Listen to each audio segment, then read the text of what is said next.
Okay. All right. We are doing it. Wonderful.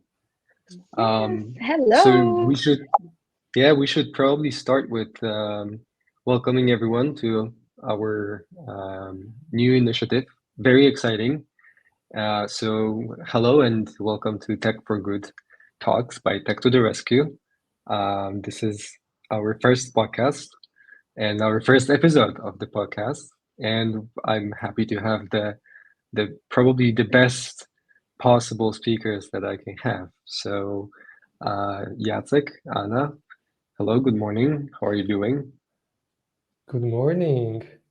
Yeah. I think I can say only that I'm excited, a little bit sick, but I think this is the consequences of Davos flu still 1 month after the conference. But every week a little bit better. But uh, how we can measure the illness in comparison to this exciting endeavor that we're starting? Well, what about you, Well, Anna? that was so, beautifully said. And I don't know if I can, measure my words with Jacek, but I'm very excited as well. It's super good to be here, in the morning, having this chat with you guys.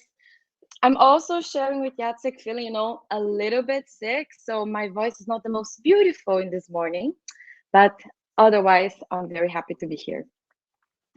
Well, so I feel that this is um, 14th of February. In some parts of the world, people are celebrating Valentine's Day or Saint Valentine's Day, whatever you call it. So this is a little bit of love from you, and I hope this will be also a little bit of love to you and a little bit of good and improve for your health. What are you doing? Where are you right now? Anna, are you in some warm country or are you traveling? Can you tell us a little bit about your routine, where you are, and maybe we could start with some brief introductions of each of you. Yes, thank you so much, Daniel. And how did you know that I'm trying to escape winter in Poland, huh?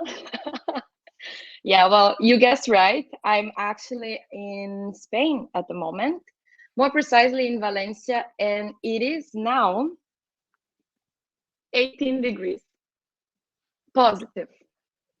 So I'm very excited, very happy to be here and try to escape the winter in Poland a little bit. And if you ask, I will do a brief introduction. My name is Anna. I'm the head of the matching team at Tech to the Rescue. And because I'm a lot in touch with companies that are part of our network, I do hope that some of the people watching, they will know me. And if not, I'll probably chase them at some point and see how we can work together. Wonderful. And Jacek, assuming from what you just told us about you being feeling not that well, I guess you're not in Spain these days. It's Warsaw, Poland. It's 6 degrees right now. I just checked. We could say it's measurably 3 times worse than Valencia. But it's sunshine today, so it's not that bad. It's the first sunshine since like 2 weeks, so it's a little bit of hope.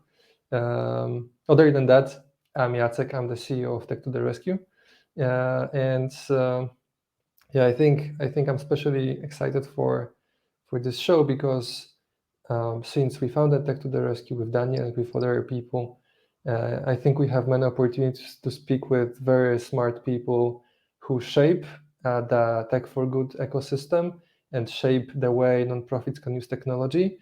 And until now, we didn't have many opportunities to share this wisdom with people outside. And I hope that in the upcoming weeks, months, and years, we will use this show as an opportunity to actually invite them and broadcast their wisdom to the whole nonprofit community. Well, I think you already started to share a little bit of story of Tech to the Rescue. We both were involved in launching officially the foundation, and I would say I'm so happy to see where the organization is right now, but I think we could start and give a little bit of background of Tech to the Rescue and tell a little bit about where we are today. Maybe this is probably the even more important thing. So for those who don't know Jacek is the CEO of the organization, and I'm one of the co-founders and the executive director.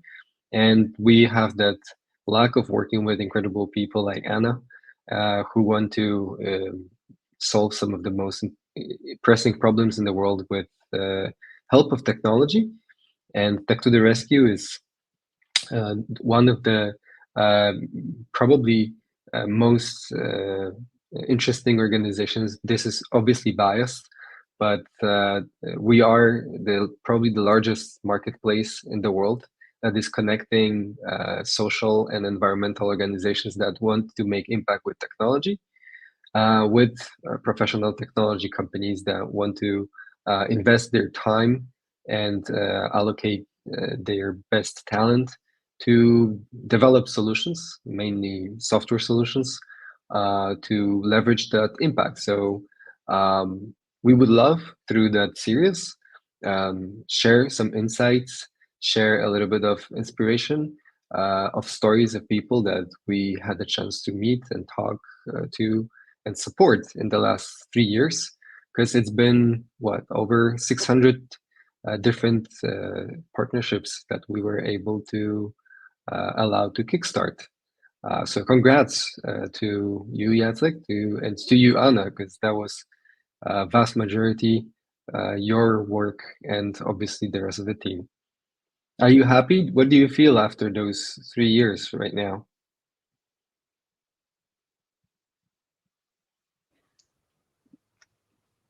Go ahead. Jacek, I can only speak for the past 1 year and a half that I'm with Tech to the Rescue. Yeah, so 3 years perspective is, I would say, one that I'm proud of what we achieved so far. We're, starting, we were a small group of people coming from Poland. We managed to build a global movement, which has a positive footprint in over 85 countries. This is already pretty big, but on the other hand, when I'm looking at the market, I see how many nonprofits need tech talent. Only in the US, there is 1,500,000 nonprofits. Some of them have very good interventions that can be scaled up, but without an access to tech talent, it's actually impossible. So I feel like we are maybe at 2-3% of where Tech to the Rescue should be in the end. And because of that, I feel still very strongly motivated to continue. I feel grateful to actually build a team of over 25 people right now, all of them talented, motivated, and dedicated to change the world. I think together and with our partners, we can get from 3% to 10% and then to 30%, maybe to 70%, quicker than it was in the last 3 years. So it's both gratefulness, it's excitement, and it's like this positive motivation, like before, entering the pitch before the important game. Beautiful And said. What about you, I Anna? want to, yeah, I want to add on that because I'm also super excited and I am highly excited for this podcast because, like you said, Daniel, we had so many collaborations happening. We had so many amazing companies that, decided to join us and donate their time, their skills, their talent to really help those nonprofits scale their impact, right? And I think what we were missing and we're trying to solve now is to really shine a light on these people, right? Promote these companies, promote the people behind those collaborations. And I think our Tech for Good talks is, a big part of this. So I'm very excited and I'm also very proud that we're doing that and we're launching this program today. Right. So I think what I would love to probably understand a little bit better is what is the major concept of Tech to the Rescue. What is the vision that the organization is trying to accomplish? So I'm going to be your host today. And in the next couple of weeks and hopefully months, we will be inviting incredible guests, people from the social impact and beyond context. So I would love to, kickstart this series, maybe sharing a little bit about the vision, because ultimately we as Tech to the Rescue, we're trying to be that connector in between and find the right match between people who should work together to do something incredibly impactful. So, Jacek, how do you think? Why is it? Um, yeah, maybe you could share a little bit more about the vision and tell us how do you, where would you like the organization to be in the future? What would be your final, like, ultimate goal for this whole thing? Yeah, yeah, that would be a pleasure. Maybe it's worth starting with why Tech to the Rescue exists. Why is it important what we do? I think the main reason is that it's very important, especially today, to make sure that people who have good insights on how to change the world will have access to tech talent to scale up their ideas. You know, we can think about different ways to measure where the planet is. One of them is SDGs. And recently, UN published this report saying that basically we are behind almost all of them. Uh, and they estimate that we miss around $10 trillion to actually, fund those approaches more to be able to meet the gap before 2030. So it's difficult to imagine that we could bring $10 trillion more to the market, right? But what we can think of is how we might leverage what's already there on the market to actually, make progress. And what I believe, also from my personal experience, because prior to Tech to the Rescue, I used to run my own digital agency. I was working with nonprofits as a vendor for 8 years. So many times I was working with great people who had proven models that were delivering impact. They had good ideas how to use technology to scale them up, but almost every single time the budget was the problem. If you are a nonprofit in modern days, you are basically most probably relying on external grants and donors. And for some reasons that we can talk about later, donors are not that happy to fund technology nowadays. So usually when you think about the regular grant budget, there's around 2, 3, maybe 5% for technology, and it's not enough to actually build anything, scalable, solid, or futuristic. So many organizations, feel they are trapped.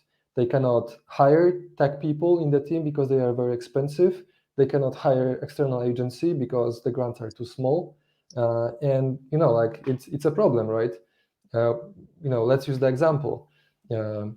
So 2 years ago, Tech to the Rescue was joined by a small organization from Nicaragua. They work in the field of sexual health. So basically, in Nicaragua, there's a big problem with cervical cancer, and this is one of the top countries where most women die for cervical cancer.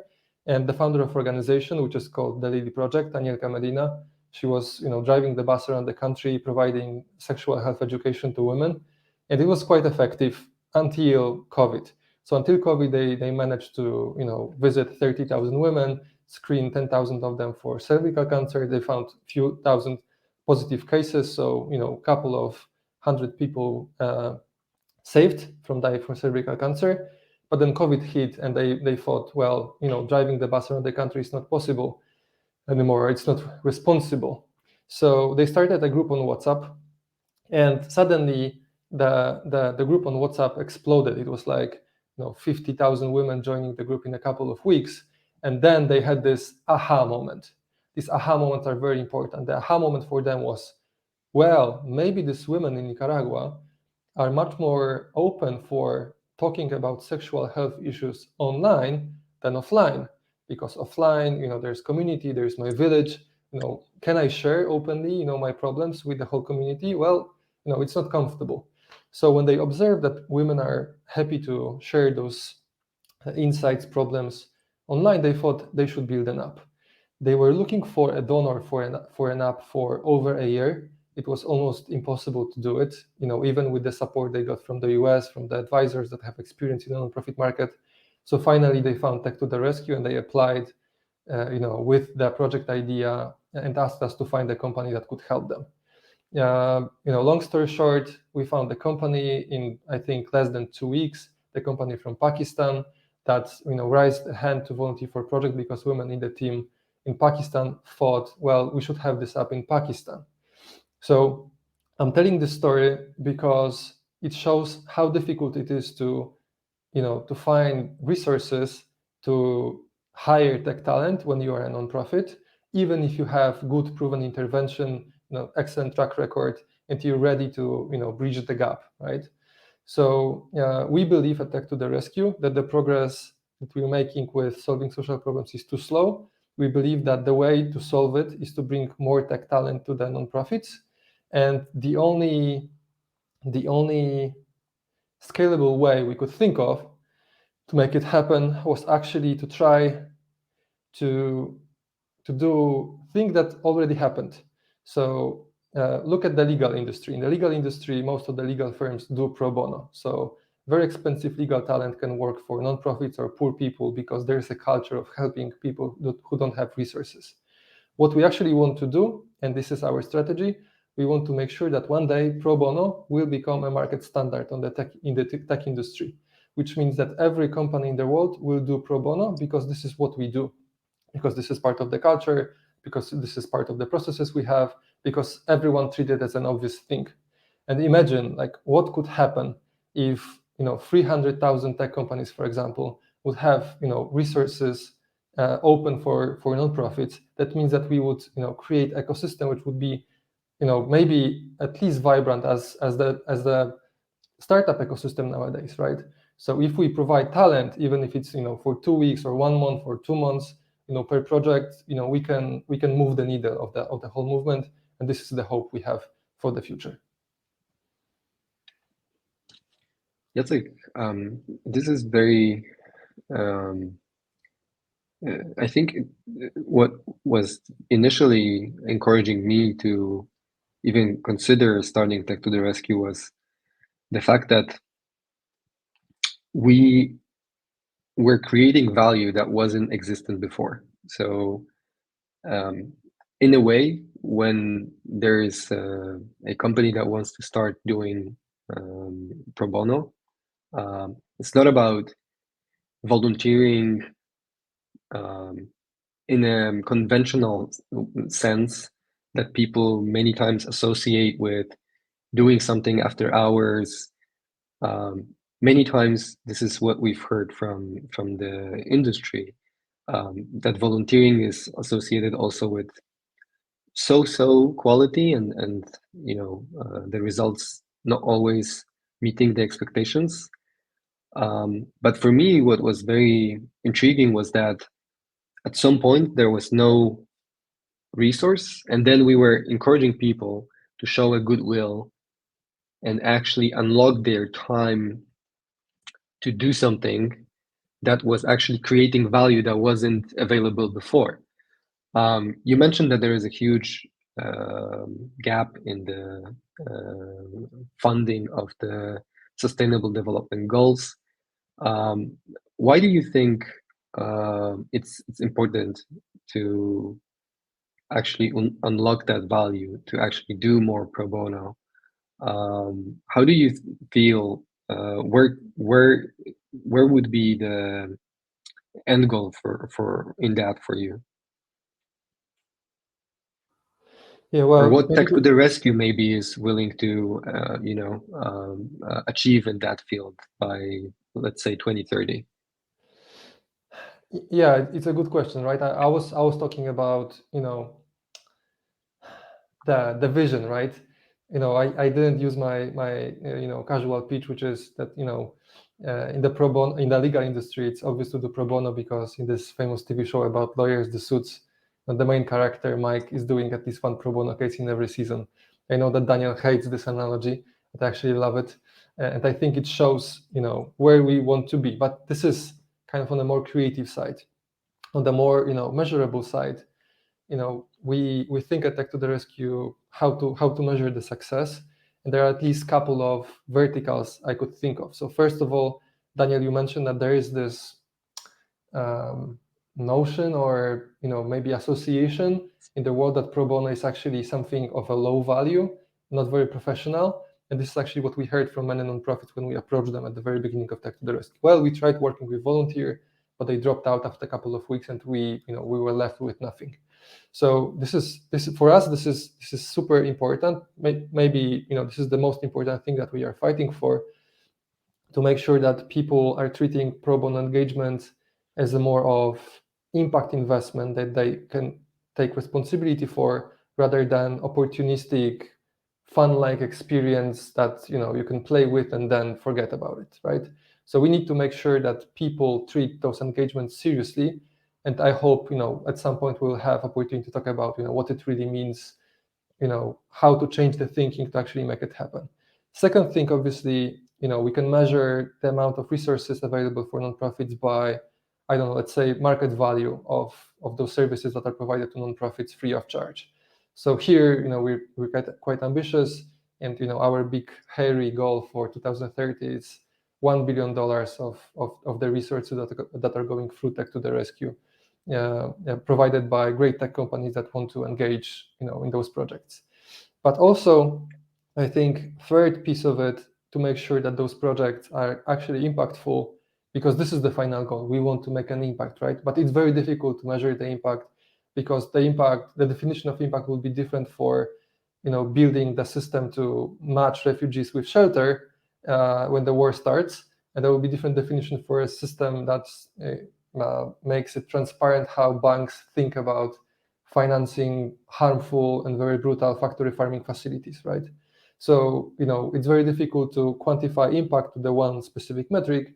But I think, to make sure that those impact measures are seen throughout different problem areas, we need to make sure that nonprofits and tech companies, they work together as partners, as change makers, hand in hand, working together towards changing the world, rather than some geeky nerds,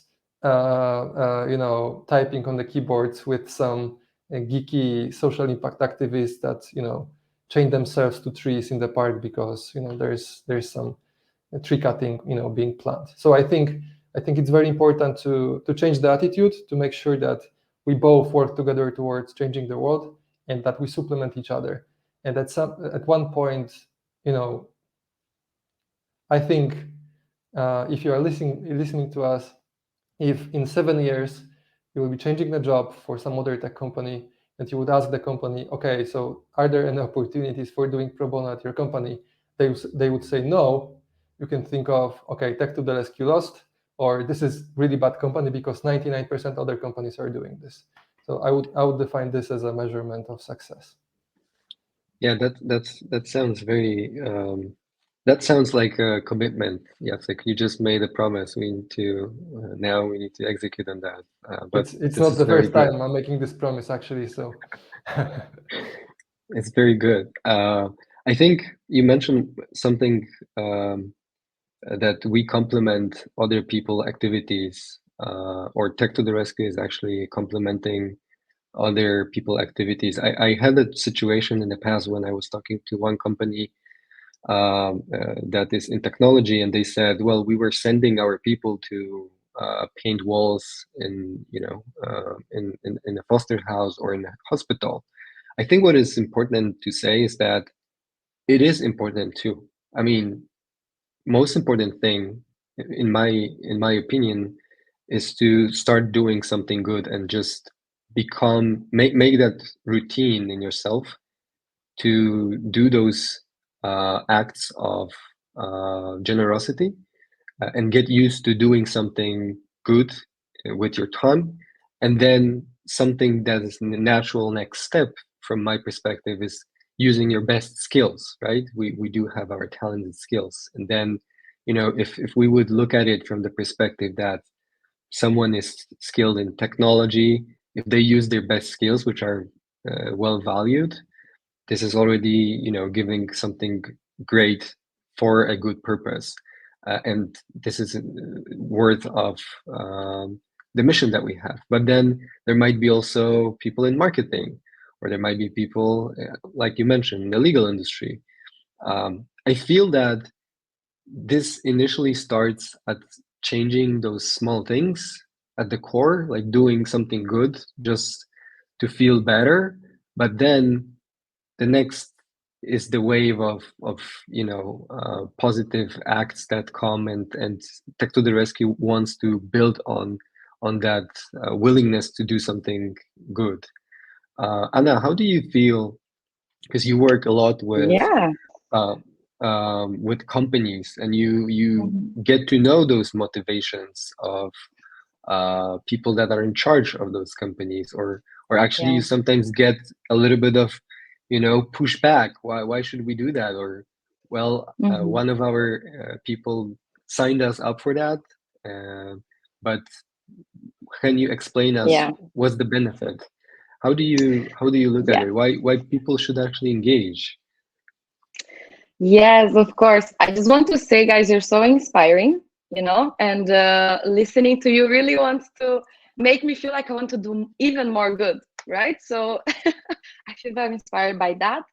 But I'll offer a more practical approach, if I may, right? And answering to your question, Daniel, of the whys. Why should a tech company engage in doing an impactful project, in working on a pro bono collaboration, right? And the thing is, people want to do good. That's true. I mean, I think most people, I hope we have the drive in us to do something good, to help others, to, really contribute to, have a better world, so to speak, right?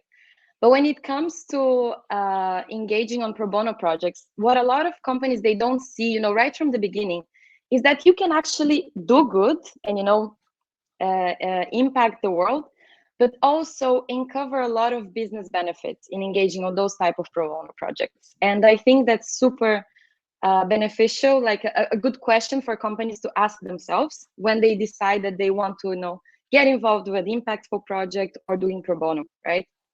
And honestly, there are an insane amount of benefits, but we, based on my experience and the other collaborations that we did in the past, we saw companies that attracted and retained a lot of their talents, a lot of their employees by doing pro bono, right? By showing that they were committed to some, social activities, sustainability activities, and their employees saw that and felt that this was a way to retaining them and keeping them with the company, right? So this is, just a very basic example. Also, if companies, a lot of the growing conversation about corporate social responsibility, there are a lot of CSR programs starting to appear in most companies. So actually engaging on a pro bono project is a way to actually supercharge that program, right? To enhance that program. And I think it was you, Daniel, that you mentioned, some of these companies, they bring their talents to paint walls on a school or to cook meals for community spaces and so on. But maybe within their CSR program, instead of doing those activities, or better, doing in parallel those activities by using technology as well, on the other hand, right? So I think that's also one of the benefits that companies can uncover. When I talk with companies, most of the time, I always encourage them to, like, just to summing up what I said, I encourage them to think, okay, I want to do a pro bono project, but am I doing that in exchange for? And then try to think, what is the objective of actually engaging with that project? Is it in exchange for a good story to tell? Is it in exchange to show a good practice among my colleagues, among my peers? Is it in exchange for boosting the CSR initiative that I just mentioned, Because I think this helps, first, to find a good project and the right project. And second, it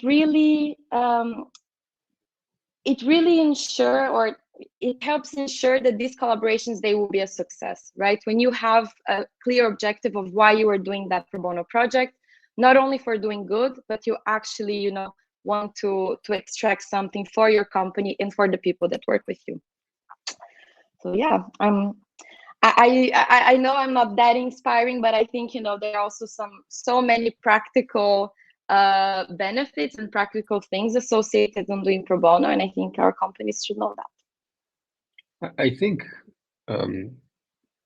word inspiration is very subjective to Relative. very right. And I would say it's about moving people to do something. And the fact that you, Anna, were in charge of moving hundreds of companies to actually donate and invest their time into building software for good, I think this is already something that is, worth being called inspiration. So I wouldn't ever say that, we are and you are not. I think you have the power to actually move those people, and you talk to them and engage them way more than us who are, somewhere in the background thinking about strategy and doing other things. But what would you say is the playbook to actually, engage those companies? Like, what are the principles to do that well? Like, what would you say is, like, from top of your head, what are the key things? I don't know.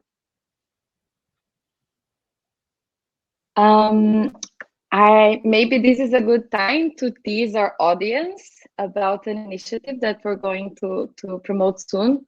Do I have your approval to say, Daniel, about our Tech for Good Navigator?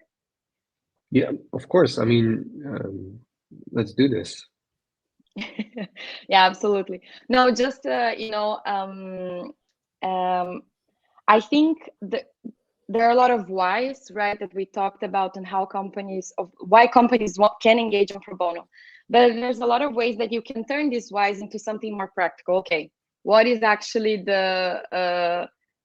how am I going to engage with this project? I know why I want it, but how I'm going to do it.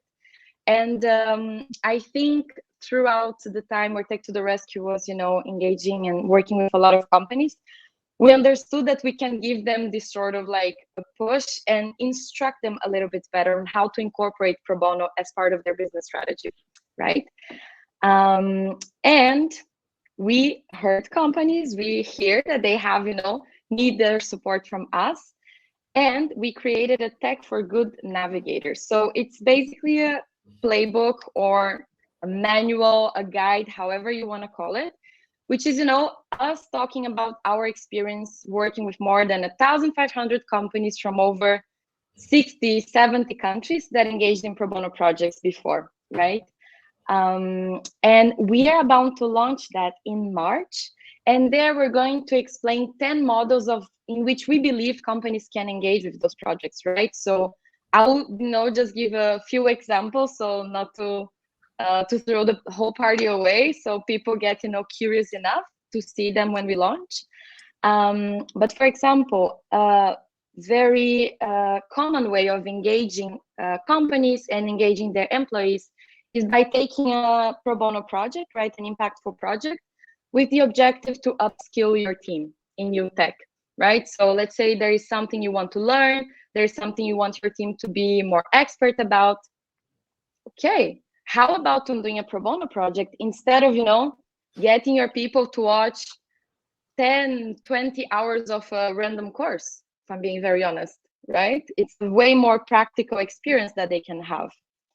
Or another example is, it's very common in software agencies and software houses when you have people, your talents that are in between projects, right? So they don't have any commercial projects coming in and they have this sort of a gap time in between.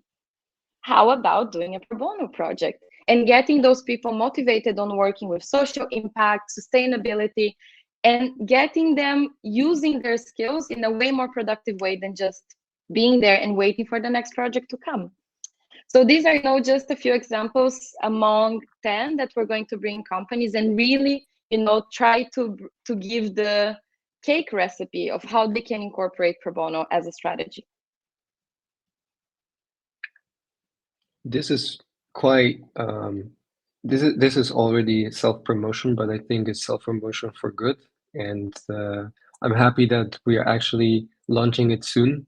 So anyone listening, if you will see the news about the navigator, please have a look, share your comments, and also drop us a line of feedback on what do you think. Feel free to spread the word and also share with others, because sharing is caring, and it will also hopefully help us to widen the movement and bring some new other people to join new companies. We do have questions from our audience, actually. Um, so there is a question that I would like to ask to both of you, and feel free to take whoever feels first to start. So we have a question from Muhammad, who's asking, um, where do you think technology is headed after AI, and what kind of impact is this cutting edge technology having on humans? Oh, yes, AI is a thing today. So, uh, good question, or actually very relevant in terms of timing. Muhammad, find me a person that can, answer this question precisely, and I will reward you with, investment of everything I have to that thing that this person says. Yeah, but seriously speaking, I think it's extremely difficult to actually understand what's happening. We work with, so many different players in the tech market. We work with entrepreneurs that started companies that are valued at, multi-million-dollar companies. We work with companies behind those AI revolutions, like Google is one of our main partners and donors. We work with AWS, with OpenAI, and for me, honestly speaking, I think it's a big unknown. No one really knows where it goes. Look at the conversations on Twitter. Some people, very smart people, say, well, humanity is saved. We will live in a paradise in 20 years because AI will do everything for us, and we'll be able to focus on our passions. But other people say, well, if we make one mistake, then we are all dead. So I don't really know. I don't want to pretend that I know. I think the proper way to actually navigate through these unknowns is to experiment and invest. And I think this is why we always recommend to nonprofits to rather think of projects they might start with, small scale prototypes, POCs to test. For sure, there are so many different opportunities for nonprofits to actually create value using generative AI or regular AI. Everyone knows that. And I think throughout those experiments and this careful exploration of what will happen, it's very important to balance those two emotions or attitudes. So first one is obviously excitement, right? Because there are so many cool things we might do with those tools. But on the other hand, there is healthy anxiety around AI. And I think being careful about what are the mistakes we might make, what are the potential negative consequences is essential to actually do it.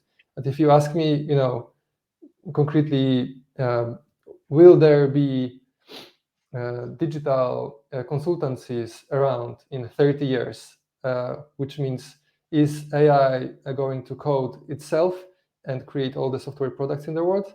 I don't think so. I think we will need tech talent forever until we are marginalized to very small civilization compared to AI civilization. But no one really knows if it happens. So we believe that we should continue bridging the gap between those two spaces of social and tech innovators. And I believe we should experiment and see where it goes. Anna, what's your take? Yeah, I think this is a great topic for the next podcast, for our next episode. No, but I think it's a great question. And personally, I feel very anxious to think about how, we're going to interact with all those systems as they evolve much faster than we as humans do, right? And I think we could be, talking about that for the next hour. But on the other hand, I think, there are a lot of necessary talks about, responsible AI, how we interact with those systems. But we had also in the past some cases that we work with nonprofits that they were using AI to scale their impact, right? And I think sometimes we don't talk enough about those points of like promote where these examples are happening, the use of AI for good, right? And I just remembered the case from a nonprofit that we worked in the past, Asilex. We all know about them. They are a nonprofit in Switzerland, giving legal advice to refugees and asylum seekers, right? And they wanted to use AI in a way, to support their work and to help them give legal advice to more and more people, right? This is a very pressing situation, especially in Europe. And what they did with AI was what they're actually doing, because this is an ongoing project that they are developing now, is that they are building a whole mechanism through AI in which they can assess legal cases that are coming from asylum seekers and refugees, right? So let's say you are someone that is on the move and you're seeking for shelter, you're seeking for refuge, and you face, some violations throughout your journey, some abuses that are related to human rights abuse and all that, and you want to bring your case to a court, right? It's extremely difficult to find the right court, the right legal mechanisms that you can have access to that. And even with the help of lawyers, there's still a lot in their plate. And they decided to use AI to help them actually assess all those cases, right? So something that would take maybe months of research, now it can be done like in seconds, right? Through an AI system that is able to scrape and filter all the legal mechanisms that are available and tell that person and tell that lawyer, hey, given your case, these are all the legal mechanisms that you can go, file your complaint, file your case, and fight for justice. So I think that's very beautiful, and it shifts a little bit the conversation of the harms and maybe the risks of AI to a more, I would say, positive and happy journey that we can have. Well, we have also a very important year. There will be elections in, I think, more than half of the countries in the world. So hopefully that technology will not play the significant role, at least in the voting process. But obviously, technology has the power to make a difference and influence. Is there any other example from real life that is close to your heart and that you're maybe most excited or optimistic about, that you've seen in the past, that technology was actually used for a good reason? I know you have hundreds of stories, but I would love to finish with a little bit of optimism for our listeners and watchers. So if you would give one short description of a project you were most happy or optimistic about, what would it be, Jacek? It's like asking the movie critic what's their favorite movie. Yes, or a father or mother, what's your favorite kid, of course. Yeah. But there's always at least, one Fortunately, that you... I have only one, so this one I can answer. Well, my bottom line and kind of summary for this conversation actually would be that I really believe that every company can do pro bono professionally and while finding some return on investment. And this is an important thought, because usually pro bono is treated as a soft sheep, which is somewhere there in the company that everyone likes, but no one really expects return from. I think every company has those opportunities internally to invest really qualitatively into those social impact projects, and every company can seek some form of return. And there are many examples. We work with small organizations, like a company employing 30 people from India. It's called Comitatus.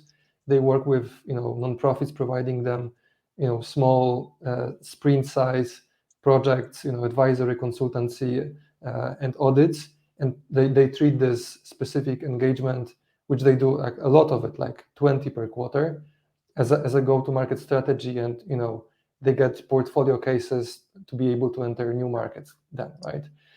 But bigger companies. So we work, for example, with Google.org, right? This is a huge company that is so much focused on their own product, and for them it's actually difficult to engage in pro bono project because everyone works on improving Google products. But they built a strategy for organizing fellowships. So actually they select 10, 15 fellowships per year, and they send whole team of interdisciplinary Google employees to a nonprofit for 6 months to actually create something very inspiring that could move the needle of social impact and get some credibility and marketing coverage for the talent they have. But there are also companies in between, right? One of our founding partners is NetGuru. They have around 500 people, and they basically decided they want to engage in 4 or 5 projects with maximum impact per year. And I don't think NetGuru has very specific like business-like return metrics. I think they just want to have maximum impact. So they select 4 or 5 really top inspiring projects that they can find and Tech to the rescue. They deliver to actually move the needle of social impact campaigns. So for me, the bottom line is it's not about the specific project. I think it's about companies thinking, okay, so is there an opportunity where my people are unutilized that I might use to make impact and create value for a company? What is the definition of value? And then using this framework of, yes, we are investing our talent into impact as a mental model for this engagement. I think it brings big difference. And this is why I believe, and this is why we see every single day at Tech to the Rescue that pro bono is no bullshit, right? It's a real thing that helps organizations, that creates value for companies, and this is why it's scaling so fast at Tech to the Rescue and at what we see every day. Wow, thank you, Jacek. Anna, what is your take? What is the take? A bit of optimism. Yeah, no, definitely. I think Jacek said very beautifully, right? And what I hope that people that were listening to this episode, they can, bring home and reflect on it. It's really to think more about these whys, right? To explore these natural opportunities that they might have, that they don't think they have, but after watching and listening to us, they might think, okay, maybe there are some natural opportunities within my organization, within my company, that we can actually work on a pro bono project, because we want to do good, but we also want to see the value behind it, right? For the people involved, for the company involved. So I really think that would be my positive note to to end this conversation. And if we were able to inspire some people to think more about that and to reflect more about this topic, I think we can consider it a success. Thank you to you both. I think it was awesome kickstart of the series. I'm happy that you found the moment in between saving the world. I think we would probably want to just finalize summarizing what's going to happen next, because we want to provide top insights, ideas, and share some best practices. Maybe challenge some myths when it comes to using technology for social impact. So we will be meeting every 2 weeks, most likely, talking about tech for good, how to use it to make a positive contribution to the world. We'll be inviting some great guests, some stars from the world that is in charge of pushing that needle, moving it towards more good. We'll be also sharing some insights, stories as today, some ideas that we learn from our speakers, inviting tech companies and nonprofits, philanthropists. So gathering all different perspectives to give you as much value as possible. So thank you for watching. Thank you for listening. Be with us. If you liked it, make sure to give us your feedback. Like, comment, subscribe. Of course, follow us, and we'll be seeing you hopefully very soon. That was Tech for Good Talks by Tech to the Rescue. Amazing. Thank Thank you. you. Thank you, Daniel. Thank you, Jacek. And thank you, everyone listening and watching us.